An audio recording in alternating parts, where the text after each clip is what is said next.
grew up in a household filled with the sounds of New Orleans and great music by Louis Armstrong, lots of bebop and music of every kind all the time. So it wasn't a spark.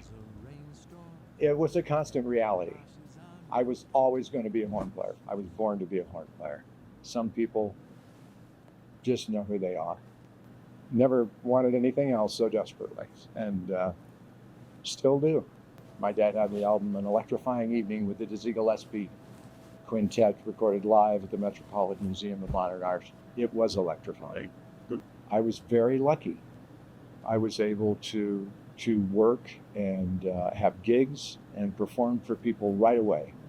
And you begin to develop a language, you begin to develop more language, you begin to work to master a musical instrument, work to understand what's going on with the other instruments around you. It just all starts happening because you're where it's happening. You're in the context. Returning to the Denver scene full on, there was mentorship from a lot of people. What you find again and again is their love of the music extends a kind of love to everyone who's endeavoring to play the music.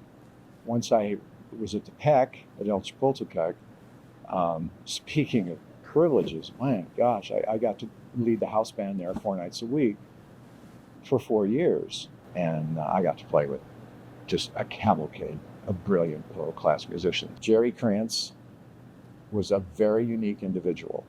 His vision of the music was that it be swinging and hard driving and that it say something. I remember coming in that place and listening to Buddy Tate, who was in the Count Basie Big Band for a million years, the great Buddy Tate, for nothing. That makes a difference in the local music community. That makes a difference in what the jazz musicians are in a town. You know, we'd be playing in there and anybody could walk in that door. You know, sometimes they were called cutting sessions. Those guys would seriously be trying to outplay each other. But that happened at El Chapultepec. Well, I love James Moody, and I love James Moody for multiple reasons. James was involved in Dizzy's quintet for 8 years. And then in the 60s, he was back with Diz and on the road and doing stuff. And in the 80s, he was back with Diz and doing things. So as you're involved with Dizzy Gillespie, you're exposed to James Moody. And boy, do you love it. The innovation, the sound, the time feel, the lines he's playing, the little harmonic sequences he used, the motivic improvisation. He adapted the bebop language that he was raised on, which would have been Charlie Parker, and evolved forward as the music advanced harmonically. He advanced harmonically with it, but made it his own. And I never got to meet James Moody or be around him. And he's somebody I would love to meet.